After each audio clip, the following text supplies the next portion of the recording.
മലയാളി അല്ലല്ലോ, പിന്നെ മലയാളം എങ്ങനെ അറിയാം? പറയാം. സോ ഹേ ഗൈസ്, കുറേ പേര് എന്നോട് ചോദിക്കുന്നു, നീ കശ്മീരി അല്ലേ, how do you speak Malayalam, Malayalam എങ്ങനെ അറിയാം? സോ ഈ വീഡിയോയിൽ ഞാൻ എല്ലാം കൺഫ്യൂഷൻ തീർക്കാം. സോ എൻ്റെ പേരാണ് അസ്രാർ, ഞാനൊരു കശ്മീരിയാണ്. ഞാൻ കശ്മീരിലാണ് ജനിച്ച്, ഡിസ്ട്രിക്ട് ബാരാമുള്ളയിൽ. ഞാൻ എൻ്റെ സ്കൂളിംഗ് ഇവിടെ ചെയ്ത് 12th കംപ്ലീറ്റ് ആയപ്പോൾ എനിക്ക് സ്കോളർഷിപ്പ് കിട്ടി, കോട്ടയം മെഡിക്കൽ കോളേജ് BSc നഴ്സിംഗിൽ. അപ്പോൾ ഞാൻ 2019 ഫസ്റ്റ് ടൈം കേരള പോയി. ഓക്കെ, പോയിട്ട് ഞാൻ അവിടെ എത്തിയപ്പോൾ ഞാൻ അവിടുത്തെ ഭാഷ കേട്ട് എനിക്കൊന്നും മനസ്സിലാവുന്നില്ല, ഭയങ്കര പാട്. ഇറ്റ് വാസ് ലൈക്ക് ബ്ലേ ബ്ലേ ബ്ലേ ബ്ലേ ബ്ലേ ബ്ലേ ബ്ലേ ബ്ലേ ബ്ലേ ഒന്നും മനസ്സിലായില്ല. അപ്പോൾ ഞാൻ വിചാരിച്ചു, ഞാൻ ഇവിടെ എങ്ങനെ ജീവിക്കും, തിരിച്ചു പോകാനായിരിക്കും നല്ലത്. പക്ഷേ ഞാൻ എങ്ങനെയോ അവിടെ നിന്ന്. അപ്പോൾ ഫസ്റ്റ് ക്ലാസ്സസ് ഒക്കെ ആയിരുന്നു കോളേജിൽ, മലയാളം അറിയില്ലായിരുന്നു. പക്ഷേ ഫസ്റ്റ് ഇയറിൽ ഞാൻ 3 വാക്ക് പഠിച്ചു. ഏത് വാക്കായിരുന്നു? ചേട്ടാ, ചേച്ചി, സുഖം. ഓക്കെ, സോ ആ 3 വാക്ക് അറിയാമായിരുന്നു.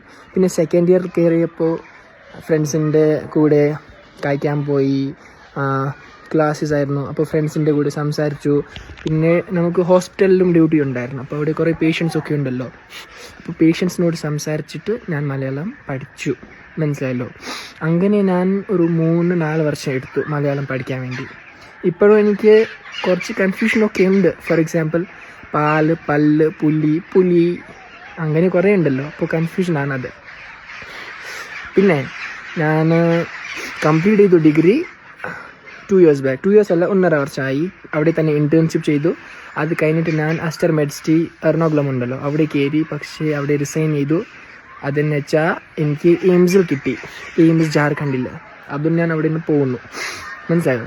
സോ ഇപ്പോൾ ഞാൻ വീട്ടിലാണ്, കശ്മീരിൽ. സോ ആരെങ്കിലും ഇങ്ങോട്ട് വരുവാണെങ്കിൽ എന്നെ ടെക്സ്റ്റ് ചെയ്താൽ മതി, ചിലപ്പോൾ കാണാൻ പറ്റും. പക്ഷേ ഈ മാസം തന്നെ, അടുത്ത മാസം ഞാൻ ഇവിടെ നിന്ന് പോകും, പിന്നെ കാണാൻ പറ്റില്ല. സോ ഇതാണ് എൻ്റെ ഒരു സ്റ്റോറി, മനസ്സിലായല്ലോ.